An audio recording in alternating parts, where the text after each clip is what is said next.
प्यारे तलबा व तालिबात, अस्सलामु अलैकुम वरहमतुल्लाहि वबरकातुहू।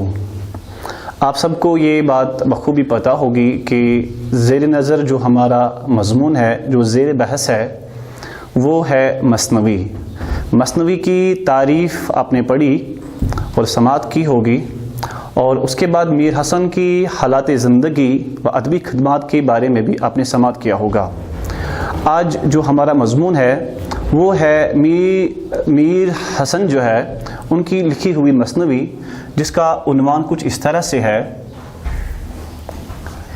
दास्तान हालत तबाह करने पर माँ बाप की शहजादे के गायब होने से। मतलब क्या हुआ, उन्वान का मतलब क्या है? मतलब ये है कि जब शहजादा अपने महल से, अपने कमरे से गायब हो जाता है, फिर उसके गायब होने से उनके जो वालिदैन हैं, उनके जो माँ बाप हैं, उनकी हालत जो है वो तबाह हो जाती है। तो वो हालत किस तरह तबाह हो जाती है, वो माँ बाप का ज़ार क़तार रोना, वो सारा कुछ मीर हसन ने इस मसनवी में लिखा है। तो शहजादे के गायब होने से जो माँ बाप की हालत ख़राब हो जाती है, उसकी तस्वीर कशी की है मीर हसन ने। मीर हसन के बारे में चूँकि आपने पढ़ा है कि वो एक बहुत मशहूर और मारूफ मसनवी निगार हैं। उनकी जो ये मसनवी है जो हमें आज पढ़नी है, जो कि माखूज़ है, अख़ज़ किया गया, लिया गया है सहरुल बयान से। सहरुल बयान जो है ये एक तवील मसनवी है, जिसके कुल अशार की तादाद अगर हम देखेंगे वो है 2179 2179 अशार पर ये मुश्तमिल है। तो इसी मसनवी से इस हिस्से को लिया गया है जो कि आज हमें पढ़ना है। तो मीर हसन ने ये इसको उन्वान बना के दास्तान हालत तबाह करने माँ बाप की, यानी कि माँ बाप की हालत जो ख़राब हो जाती है उस वक्त जब उनका शहज़ादा जो है वो अपने कमरे से, वो अपने महल से गायब हो जाते हैं। तो उसकी तस्वीर कशी किस तरह की है मीर हसन ने, तो आइए पढ़ते हैं। सबसे पहला शेर जो है यहाँ पे आइए देखते हैं। शताबी का मतलब हो गया जल्दी। शताबी मुझे साकिया दे शराब कि ये हाल सुनकर हुआ दिल कबाब। यहाँ पर आपको मैं ये बात बताना चाहूँगा, क्योंकि जब आपने मसनवी पढ़ी इब्तिदा में, तो वहाँ पे आपने पढ़ा कि मसनवी के माने दो के हैं और हर शेर का अपना काफिया अलग होता है और काफिये बदलते भी रहते हैं। यहाँ पर देखेंगे आप, यहाँ पे शराब है और यहाँ है कबाब, ठीक है, यहाँ है, यहाँ और यहाँ है बयां, इधर कहीं इधर नहीं, ठीक है। तो काफी बदलते रहते हैं। यहाँ पर शराब है, यहाँ पर यहाँ है, यहाँ पर कहीं है, यहाँ पर रूह है। इसी तरह हर शेर के बाद जो है काफी बदलते रहते हैं। तो यही मसनवी की खुसूसियत है। और इसी तरह मसनवी जो है ना वो तवील बनाई जाती है, लिखी जाती है, क्योंकि यहाँ पर काफिये की कोई पाबंदी नहीं होती है। यहाँ पर आज़ाद होता है कि किस वाले शेर में कौन सा काफिया लाया जाए। तो आइए देखते हैं कि शायर क्या फरमाते हैं। फरमाते हैं, शताबी मुझे साकिया दे शराब कि ये हाल सुनकर हुआ दिल कबाब। पहले हम एक बार इसका मुताला करेंगे, पढ़ेंगे, इबारत ख्वानी करेंगे, बाद में आपको इस समझने में आसानी हो जाएगी। यहाँ का तो किस्सा मैं छोड़ा यहाँ, जरा अब सुनो गम जदों का बयां। खुली आंख जो एक की वहां कहीं, तो देखा कि वो शहजादा नहीं। न है वो पलंग और न वो महरू, न वो गुल है उस जा न वो उसकी बू। कोई देख ये हाल रोने लगी, कोई गम से जी अपना खोने लगी। कोई बिलबिलाती सी फिरने लगी, कोई ज़ौफ़ खा खा के गिरने लगी। कोई सर पर रख हाथ दिलगीर हो, गई बैठ मातम की तस्वीर हो। कोई रख के ज़ेरे ज़नक़दां छड़ी, रही नरगिस आसां खड़ी की खड़ी। रही कोई उंगली को दांतों तले दाब, किसी ने कहा गर हुआ ये खराब। किसी ने दिए खोल सुंबल से बाल, तमाचों से जूं गुल किए सुर्ख गाल। न बन आई कुछ उनको इसके सिवा, कि कहिए ये अहवाल अब श से जा। अब देखेंगे मफहूम क्या है, इसकी तशरीह क्या है। آپ سماعت کریں تو پہلے والے شعر میں شاعر فرماتے ہیں کہ اے ساقیہ، اے شراب پلانے والے، مجھے جلدی سے شراب پلا دے، کیونکہ میں نے سنا ہے کہ جو شہزادہ ہے وہ اپنے محل خانے سے، اپنے کمرے سے جو ہے وہ غائب ہو چکا ہے، اور غائب ہو جانے کی وجہ سے جو ہے میرا دل ہے وہ بہت غمگین ہو چکا ہے، دل کباب ہو چکا ہے، یہ اب بہت آزردہ ہو چکا ہے، اس لیے اے ساقی مجھے جلدی سے شراب پلا دے تاکہ میری غمگینی جو ہے اس میں کمی آ جائے۔ اسی لیے شاعر فرماتے ہیں کہ شاید مجھے شراب پینے کی وجہ سے تاکہ اس غمگینی میں کیا آ جائے، اس میں کمی آ جائے، اس لیے شاعر فرماتے ہیں ساقیہ سے مجھے جلدی سے شراب پلا دے تاکہ میری غمگینی میں کمیاں آ جائیں۔ پھر دوسرے میں شاعر میں کیا لکھا ہے شاعر نے، دیکھتے ہیں۔ یہاں کا تو قصہ میں چھوڑا یہاں، ذرا اب سنو غم زدوں کا بیان۔ شاعر فرماتے ہیں دوسرے مصرے میں کہ جو شہزادہ ہے وہ کس طرح غائب ہوا وہ قصہ میں یہی چھوڑ رہا ہوں، یعنی کہ مجھے اس کے ساتھ کوئی تعلق نہیں ہے کیونکہ اس کو وقت لگے گا بیان کرنے میں۔ شاعر فرماتے ہیں کہ وہ قصہ میں یہی چھوڑ رہا ہوں، بلکہ اب میں آپ کو یہ بتانے کی کوشش کروں گا کہ جو غم زدہ جو لوگ ہیں، جو پریشان ہو گئے ہیں، جو نڈھال ہو گئے ہیں، جب شہزادہ اپنے کمرے سے، اپنے محل خانے سے غائب ہو جاتا ہے، اور جو باقی ماحول ہے، شاعر فرماتے ہیں جو باقی ماحول ہے، جو باقی لوگ ہیں، نوکر ہے، نوکرانیاں ہیں، دائیاں مغلانیاں وغیرہ جو ہے، اور ماں باپ ہے، ان کی حالت کس طرح تباہ ہو جاتی ہے، وہ کس طرح غمزدہ ہو جاتے ہیں، میں آپ کو وہ بیان کرنے کی کوشش کروں گا اور سنانے کی کوشش کروں گا۔ کیا کہتے ہیں پھر شاعر تیسرے والے شعر میں، کیا فرماتے ہیں دیکھیے۔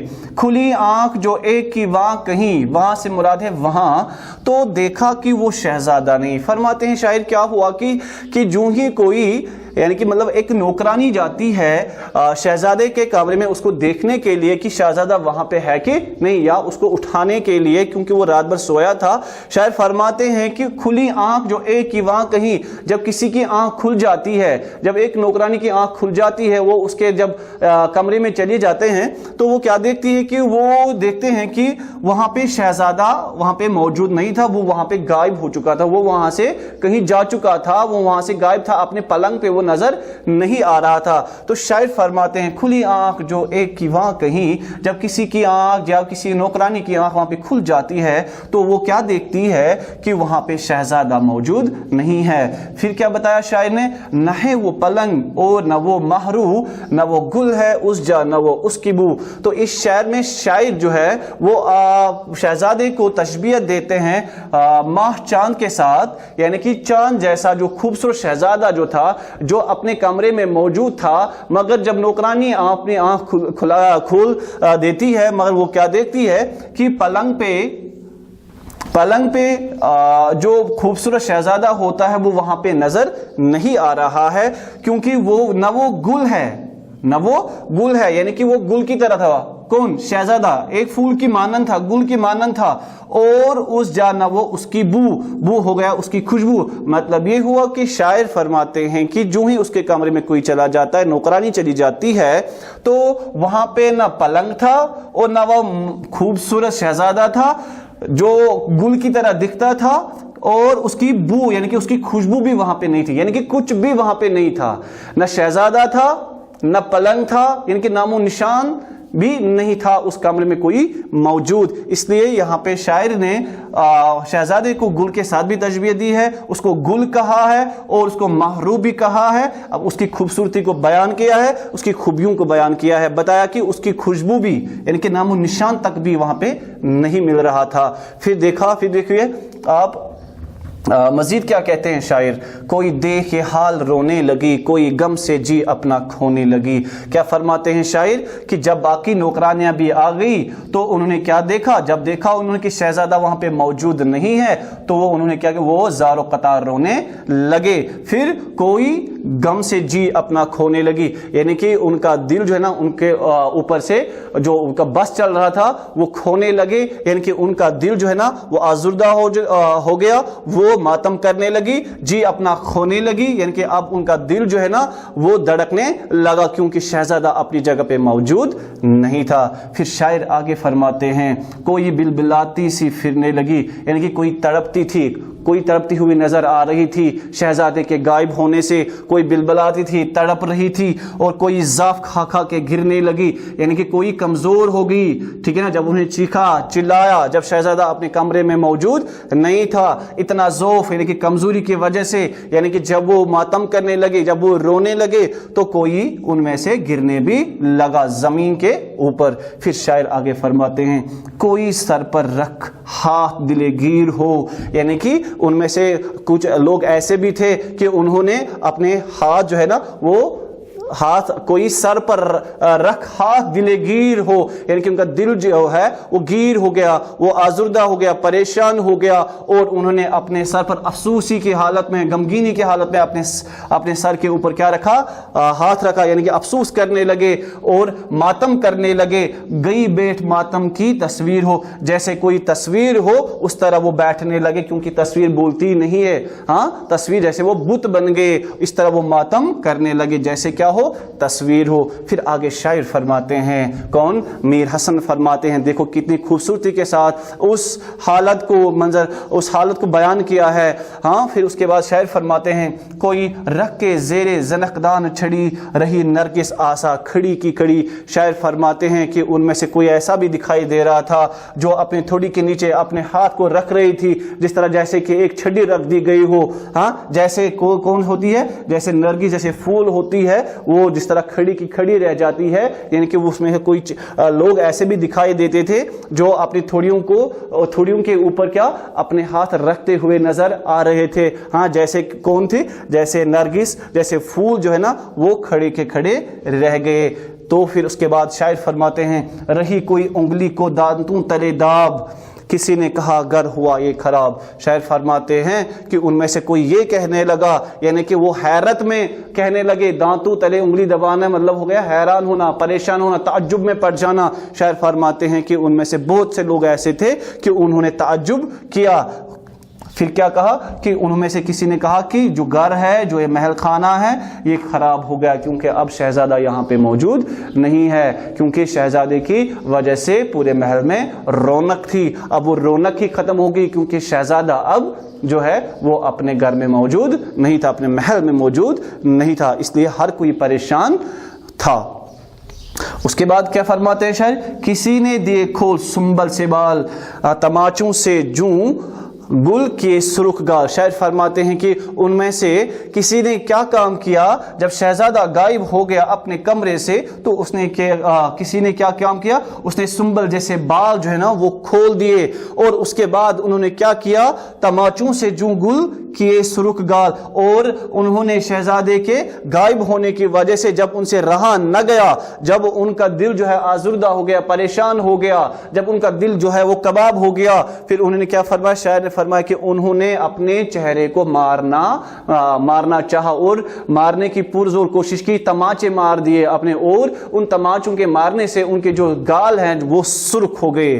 क्या हो गए, सुर्ख हो गए। फिर शायर फरमाते हैं, न बन आई कुछ उनको उसके सिवा, यानी कि जब वो सारे मातम करने लगे, अपने चेहरे को मारने लगे, ठीक है ना, वो सारे हैरान और परेशान थे, हर एक इंसान का जो है वो दिल जो है वो गीर हो गया था, परेशान हो गया था, और वो अपने जी को खोने लगे, ठीक है ना, और हर एक का दिल जो है वो कबाब हुआ चाहता था।